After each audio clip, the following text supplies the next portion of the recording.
Today, let's turn to rugby. I'm delighted to say Matt Williams is with us. Matt, good morning to you. How are you getting on?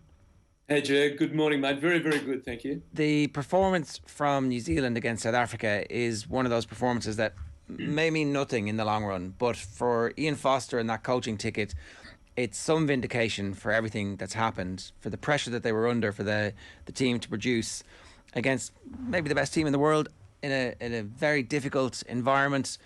Was a testimony really to them as men and characters and all that kind of stuff. Like, will they ever get any credit for it? Do you think it was too little too late, or is this a turning point? That's a great question, Ger. Let me just agree with you on all the things you surmised. Winning at Ellis Park is one of the hardest assignments in world rugby. It's at altitude. I think you can see that with the kicking, how far the ball travels. There's just less oxygen. That's just a fact.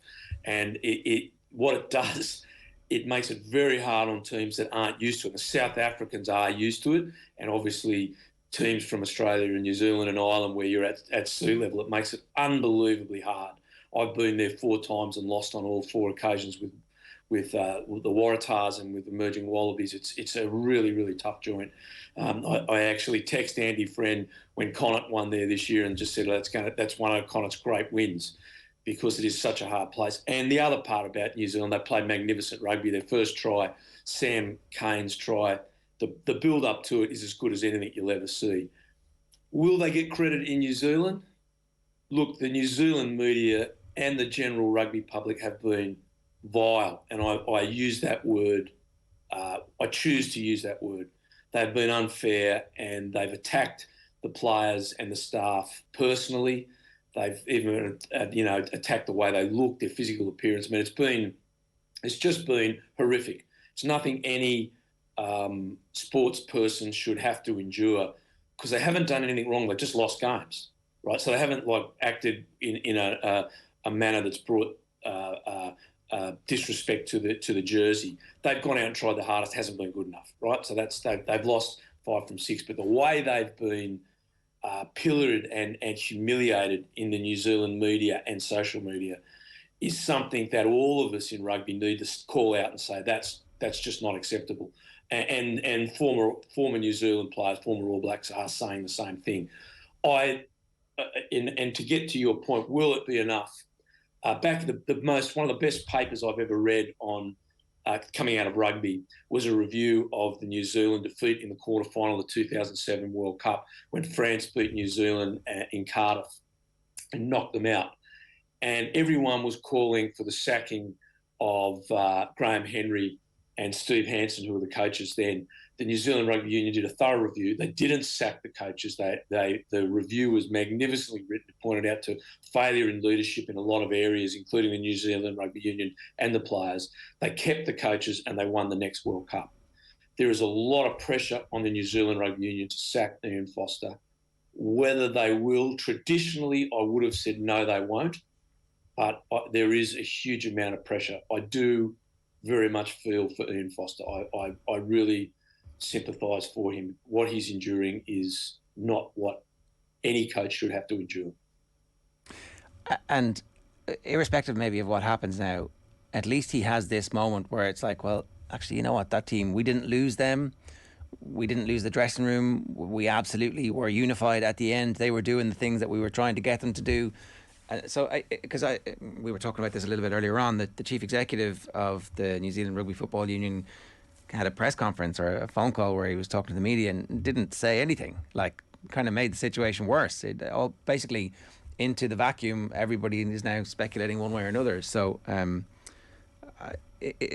like from a rugby perspective, do we see enough to say, actually, you know what? There's been a sequence of reasons why the performances haven't been as good as the one at the weekend, but there's also reasons to think that they might be getting things right. Oh, absolutely, Joe. I mean, that was a really good game of rugby. New Zealand, after the first try, which was an absolute cracker of a try, and Sam Cane, their captain, scored it. And that was really symbolic as well because he's been getting horrible abuse and online and from the media.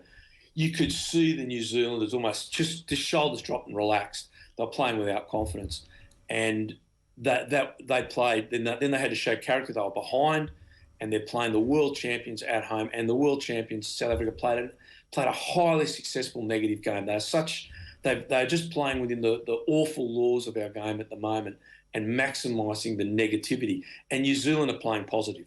And I've got to give the Kiwis a lot of credit. They played really positive, ball in hand, running rugby. It was highly entertaining, and they won. They've overcome massive adversity, and they've dug themselves out of a hole. And all the things you just said, you could see they were unified. So what are we saying here? New Zealand rugby is saying, no one, once you pull on a black jersey, you're not allowed to lose any games. You're not allowed to have a bad run. And if you do, we'll sack you. I mean, it's just, I know sport's all about performance and so on, but that is there is an unreasonable position being taken by the media and the New Zealand rugby public. And the CEO and the NZRFU have really lacked leadership at the moment in supporting their team and their coach. Steve Hansen came out and criticised them massively the other week, saying exactly that they are not supporting the team and not supporting their coach. And the CEO just did it again the other day. And I think that's really shameful of what they're doing, especially after such a gutsy, brilliant performance. I've been against the Kiwis my whole life, but you've got to be fair in this and just look and say, well, that really took some courage. It really took some kahunas. You stuck together, you played some great rugby, and you beat the world champions at their home in one of the most difficult venues in the world by playing really positive rugby. If you're going to criticise them, you've got to give them credit as well. So I don't know where they stand in the New Zealand Rugby Union. Let me put it this way from the outside. The way the national team of New Zealand have conducted themselves and their coach, Ian Foster, has done nothing but acted with pride and dignity. The way the New Zealand rugby public and the New Zealand media and the New Zealand Rugby Football Union have acted, I can't say the same. The New Zealand Rugby Union have not backed their team the way they should, especially after such a great win.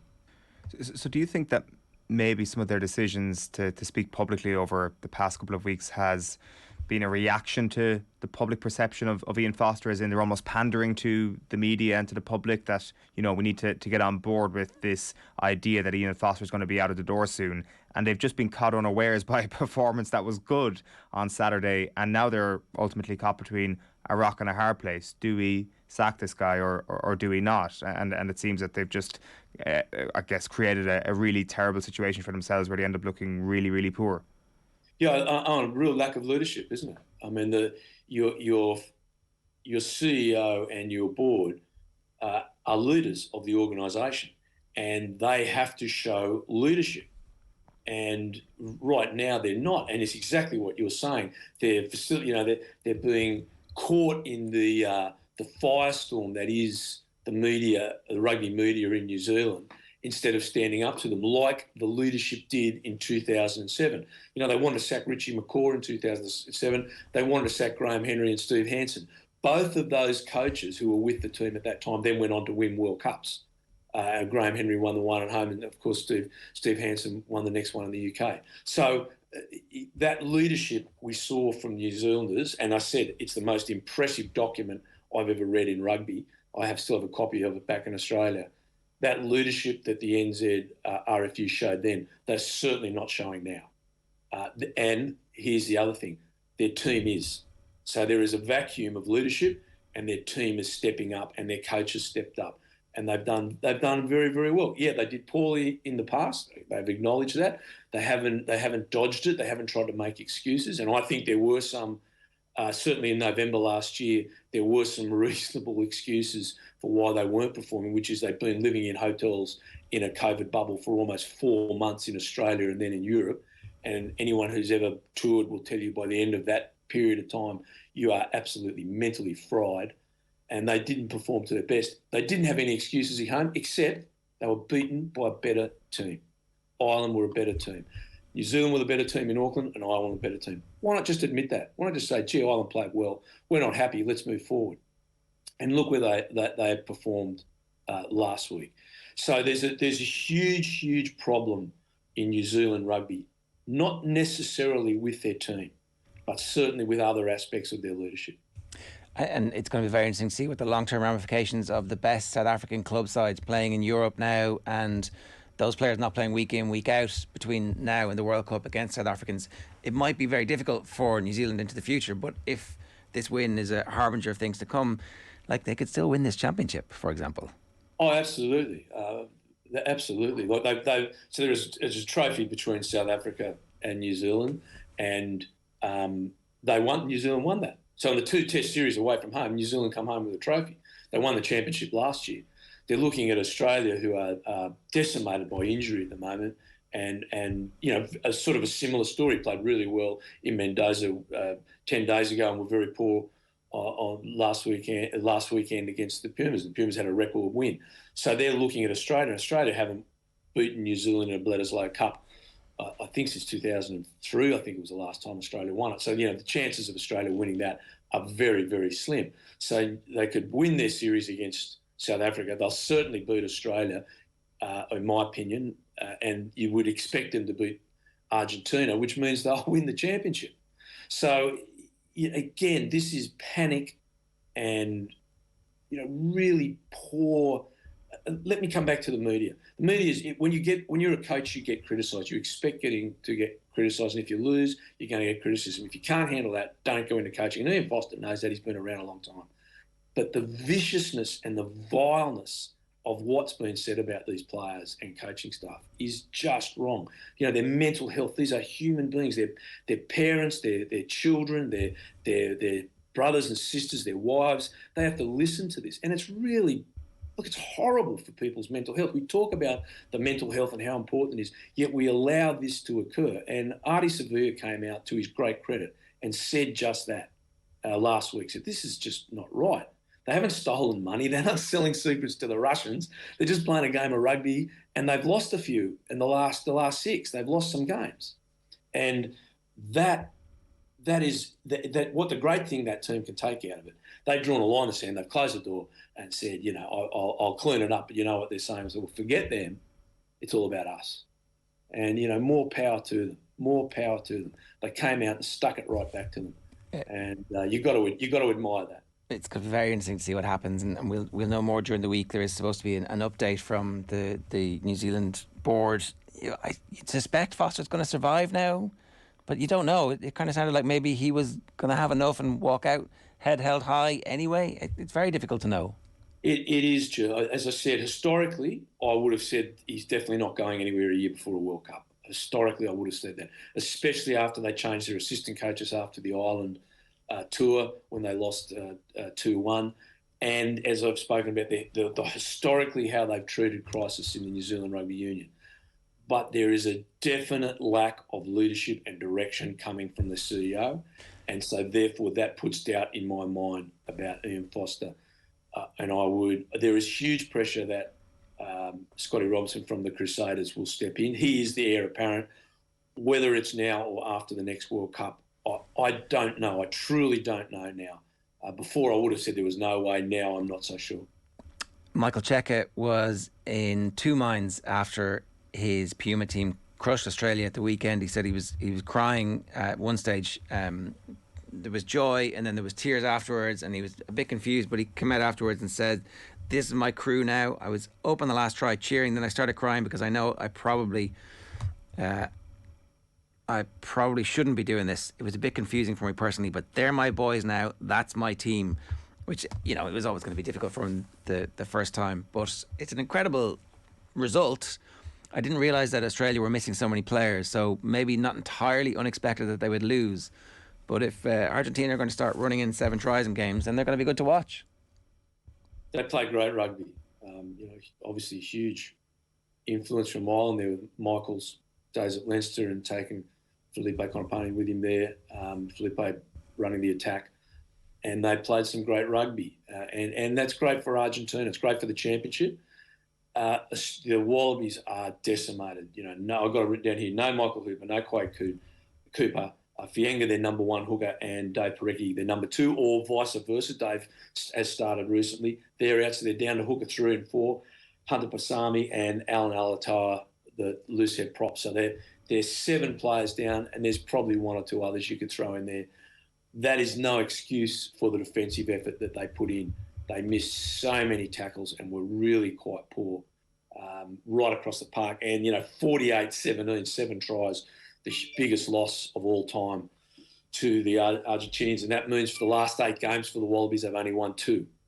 So it's tough times for the guys in the gold jersey, for sure. But Michael's a great coach. I texted him a couple of times a few months ago, and he's really committed to that. He's developed a very good coaching staff, and Michael's history is the same as mine. He's brought up in the running game. That's the way he was brought up at the Randwick Club, then the Waratahs. And the way he plays and coaches his ball in hand, and he knows Felipe has the same philosophy. He brings in people on the same thinking, and they produced a great win. And that's great for world rugby and very good for the championship. Argentina at home are going to be tough for everyone. There's no two ways about that. It's box office for sure. Great to have you with us, Matt. Thanks a million. Pleasure, guys. Great to talk to you. It's Matt Williams there giving us some thoughts on the coaching situation.